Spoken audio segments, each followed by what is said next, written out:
नमस्कार विद्यार्थी मित्रांनो, केंद्र प्रमुख भरती 2023 फॉर्म भरले असेल. 2023 नंतर तुम्हाला 2025 मध्ये एक्झाम द्यायची आहे. तत्पूर्वी तुम्ही त्या फॉर्म मध्ये एडिट करायला तुम्हाला चान्स दिला असेल, तुम्ही एडिट केला असेल, पण त्यामध्ये काही उमेदवारांचं एडिटिंग करायला प्रॉब्लेम येत असेल. एकतर पासवर्ड आणि युजर आयडी पासवर्ड त्यांना मिळत नसेल, मिळाला असेल तो ओपन होत नसेल, ही कारणं असतील. दुसरी कारणं, या उमेदवारांना फॉर्म भरण्याचं राहून गेलं असेल किंवा एडिट करायचं राहून गेलं असेल, तर अशा उमेदवारांना परत एकदा नवीन संधी ओपन झाली आहे. दुसऱ्यांदा फॉर्म भरता येईल का? तर यस, दुसऱ्यांदाही फॉर्म भरता येईल. पण काय करायचं, थोडक्यात हा व्हिडिओ शेवटपर्यंत बघा. एक महत्त्वाची अपडेट मी तुम्हाला देतोय, विथ प्रूफ तुम्हाला मी दाखवतो. तुम्ही पण बघा, तुमच्या सगळ्या मित्रांना नक्की शेअर करा. आणि जे शिक्षक मित्र या ठिकाणी केंद्र प्रमुख भरतीसाठी पात्र असतील त्यांनी फॉर्म भरून टाका, अभ्यासाला लागा, कारण तुमची डेट सुद्धा आलेली आहे. सो हा व्हिडिओ शेवटपर्यंत बघा. नवीन विद्यार्थ्यांना फॉर्म भरता येईल, जुन्या विद्यार्थ्यांना फॉर्म भरता येईल, पण अभ्यास मात्र सगळ्यांना करावा लागेल. आणि या अभ्यासासाठी इग्नाइट अकॅडमीच्या 2 बॅचेस तुमच्यासाठी अवेलेबल आहे. एक बॅच आहे रेकॉर्डेड स्वरूपातली पेपर 1 पेपर 2 म्हणजेच विभाग 1 विभाग 2 डिटेलमध्ये आहे, आणि दुसरी जी बॅच ती फास्ट ट्रॅक बॅच. दोन्ही बॅचमध्ये तुम्हाला शिकवणारा फॅकल्टी सारखाच आहे, विषयाच्या फॅकल्टी सेपरेट आहे. डाऊट क्लिअरिंग सेशन आहे, टेस्ट सिरीज तुम्हाला मुबलक प्रमाणामध्ये अवेलेबल आहे, डाऊट क्लिअरिंग सेशन पण अवेलेबल आहे. सो लगेच जॉईन करा. जॉईन करण्यासाठी खाली लिंक दिली, लिंक ओपन करा, ऍप डाउनलोड करा आणि हवी ती बॅच जॉईन करा. आता मुख्य मुद्द्याकडे घेऊन जातो. बघा, तुम्हाला 2023 ला तुम्ही फॉर्म जर भरला असेल तर अशा उमेदवारांना फॉर्म मध्ये दुरुस्तीसाठीचा कालावधी हा 8 ऑक्टोबर ते 18 ऑक्टोबर पर्यंत होता, तो संपलेला आहे. आता नवीन उमेदवारांसाठी ऑनलाईन अर्ज सादर करायचा कालावधी 25 ऑक्टोबर पासून ते 10 नोव्हेंबर पर्यंत आहे, म्हणजे आता चालू आहे. पण आता प्रश्न असा आहे की सर, ह्या डेट मध्ये आम्हाला 2 गोष्टी करायच्या होत्या. एक तर दुरुस्ती करायची होती, ती आम्ही केली नाही. दुसरं, आम्ही विसरलो. आणि तिसरं म्हणजे सर, आम्हाला आता फॉर्म भरायचा असेल तर आम्ही काय करायला पाहिजे.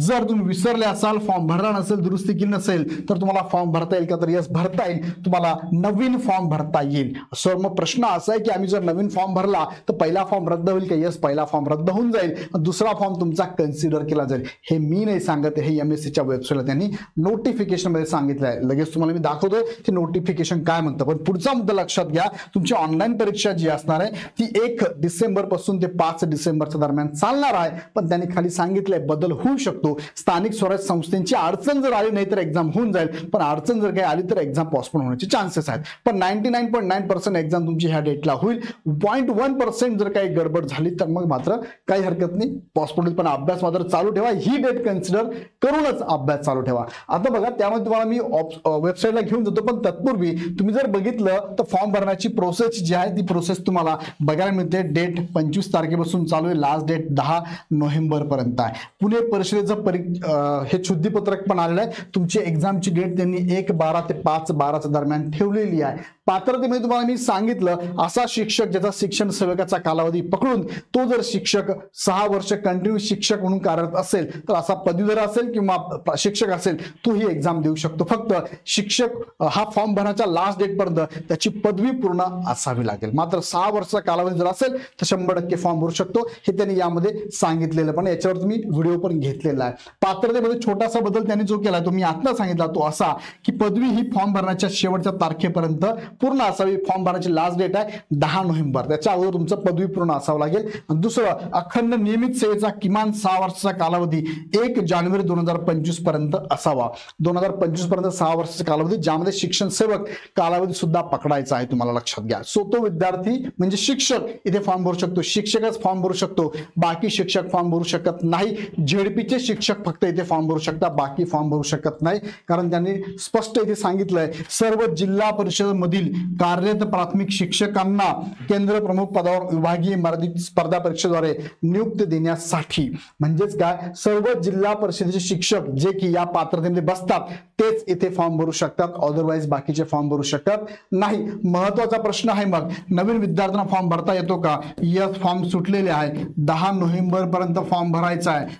25 ऑक्टोबर पासून याची सुरुवात झालेली आहे. आता लगेच जाऊन तुम्ही काय करू शकता, फॉर्म भरू शकता. जुन्या विद्यार्थ्यांना नवीन फॉर्म भरता येतो का? तर यस, नवीन फॉर्म भरू शकता. ओल्ड फॉर्म तुम्ही जर भरला असेल आणि त्यात तुमचं एडिटिंग करायचा चान्स असताना तुम्ही केला नसेल तर तुम्हाला न्यू फॉर्म भरता येईल का? यस, न्यू फॉर्म भरता येईल, ओल्ड फॉर्म ऑटोमॅटिक रद्द होऊन जाईल. किंवा दुसरं, सर मी एडिटिंग केलेलं आहे, फॉर्म मध्ये एडिट करून ठेवलंय, पण मला परत याच्यात थोडं बदल करायचा होता, इथे झाला नाही माझ्याकडनं, मी नवीन फॉर्म भरू का? तर यस भरता येईल. नवीन फॉर्म भरल्यानंतर एडिट केला फॉर्म ऑटोमॅटिक रद्द होऊन जाईल. सर मी पहिला ऑलरेडी फॉर्म भरलाय, आत्ता भरला, 25 तारखेनंतर भरला, जो भरला असेल तो भरलाय, परत न्यू भरता येईल का? तर यस भरता येईल, ओल्ड ऑटोमॅटिक रद्द होऊन जाईल. सो 3-4 प्रश्नांची उत्तर मला देऊन टाकली. आता हे जे मी सांगितलं तुम्हाला विथ प्रूफ दाखवतो. दुसरा फॉर्म भरल्यास काय होईल मी तुम्हाला आत्ताच सांगितलंय, जुना फॉर्म रद्द होऊन जाईल. तुम्हाला मी दाखवतो विथ प्रूफ. त्यांनी काय म्हटलंय बघा, ह्या वेबसाईटला आपण आलो, MSCच्या वेबसाईटला आहोत. ह्या MSCच्या वेबसाईटला हे 3 जे कॉलम तुम्हाला अपडेट फिरतात ना, हे व्यवस्थित वाचा. त्यातलं पहिलं तर सोडून द्या, हा सोडून द्या, मात्र दुसरा आणि तिसरा जो आहे ना तो नीट नीट नीट नीट वाचा. त्यात काय सांगितलं बघा, दुसरा वाचतो मी. सन 2023 रोजीच्या समूह साधन केंद्र समन्वय केंद्र प्रमुख मर्यादित विभागीय स्पर्धा परीक्षेस आवेदनपत्र भरलेल्या ज्या उमेदवारांचा मोबाईल नंबर, ईमेल बंद असल्यामुळे युजर नेम, पासवर्ड किंवा ईमेलद्वारे मिळाला नाही, त्यांना मिळालंच नाही, अशा उमेदवारांसाठी 25/10/25 ते 10/11/25 या कालावधीत नवीन आवेदनपत्र भरण्याची सुविधा उपलब्ध करून देण्यात आलेली आहे. सो तुम्हाला युजर पासवर्ड नाही मिळाला ना, डोंट वरी, तुम्ही आता नवीन फॉर्म भरा, पण फॉर्मला नवीनला पैसे लागतील हे लक्षात घ्या. संबंधित उमेदवाराने नवीन आवेदनपत्र भरताच जुने भरलेले आवेदनपत्र रद्द समजण्यात येईल. त्यामुळे उपरोक्त सर्व उमेदवारांनी नवीन आवेदनपत्र मुदतीत भरणे अनिवार्य आहे. जर जर जर जर जर कोणी आवेदनपत्र भरले नाही आणि परीक्षेपासून वंचित राहिल्यास याची सर्वस्वी जबाबदारी संबंधितांवर राहील, याची गांभीर्याने नोंद घ्यावी. याचा अर्थ असा, तुमच्याकडे तुम्हाला ID पासवर्ड नव्हता मिळाला, सापडत नव्हता, मिळत नव्हता, चुकीचा होता, त्याने एडिटिंग केलं नाही, फॉर्म भरला नाही, तर तुम्हाला फॉर्म भरता येईल. पण ज्यांनी फॉर्म भरलाय त्यांना एडिट करायचंच नाहीये, त्यांनी काहीच करायची गरज नाहीये, त्यांनी तसंच राहू द्या, काही गरज नाहीये.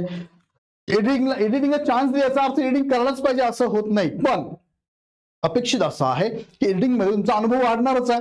सो तो अनुभव वाढून तुम्ही द्यायला पाहिजे. अनुभव वाढलाय ना तुमचा. हा सपोज एखादा सर तत्पूर्वीच माझा 2023 ला फॉर्म भरला ना, त्याच वेळेस माझं 6 वर्ष होतं, आता करायची गरज नाही मला, सो काही गरज नाहीये. पण तरी पण तुम्ही निर्णय घ्या की सर माझं ते राहिलंय अपडेट करायचं, एडिटिंग केलंच नाही, मला करायला पाहिजे होतं का?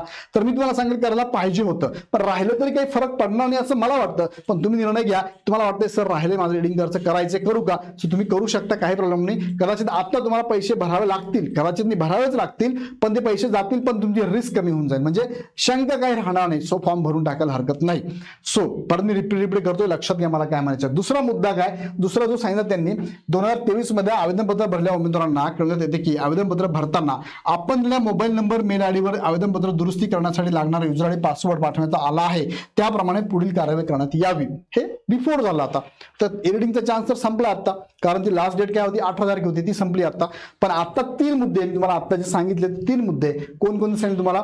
नवीन विद्यार्थ्यांना फॉर्म भरता येतो का? यस भरता येतो. ज्यांनी भरलाच नव्हता त्यांना भरता येईल. जुन्या विद्यार्थ्यांना भरता येतो का? यस भरता येतो. जुना फॉर्म कॅन्सल होऊन जाईल, नवीन अपडेट होऊन जाईल. आणि दुसरा फॉर्म भरला तर काय, काही प्रॉब्लेम नाही. जुना काय होईल, कॅन्सल होऊन जातो, रद्द होऊन जातो. मी तुम्हाला आत्ताच दाखवला, नवीन फॉर्म कन्सिडर केला जातो.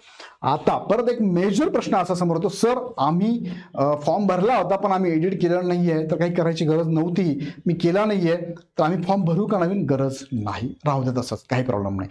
सो या प्रश्नांची उत्तर मी तुम्हाला दिली. तरी पण तुम्हाला शंका असेल तर त्यांच्या वेबसाईटला तुम्ही जर गेलात, त्यांचा कॉन्टॅक्ट नंबर दिला त्यांनी, त्या कॉन्टॅक्ट नंबरवर जाऊन तुम्ही त्यांना कॉन्टॅक्ट करू शकता. बघा इथे तुम्ही त्यांचं जर बघितलं, केंद्र प्रमुख भरती संदर्भातलं अपडेट त्यांनी इथे भरपूर सारे दिलेले आहे. बघा इथे जर तुम्ही गेलात तर तुम्हाला दिसेल त्यांचा कॉन्टॅक्ट नंबर, पण कॉन्टॅक्ट नंबर मी तुम्हाला दाखवतो बघा, जस्ट मिनिट सेकंड. हा इथे त्यांचं परिपत्रक आहे आणि या परिपत्रकामध्ये त्यांनी त्यांचा कॉन्टॅक्ट नंबर शेअर केलेला आहे. आता ह्या पण परिपत्रकात नाही आहे, दुसरं परिपत्रक तुम्हाला दाखवतो. अजून एक आहे यामध्ये, प्रसिद्धी निवेदन, त्यांची वेबसाईट दिली बघा त्यांनी. हा इथे कॉन्टॅक्ट नंबर आहे बघा त्यांचा.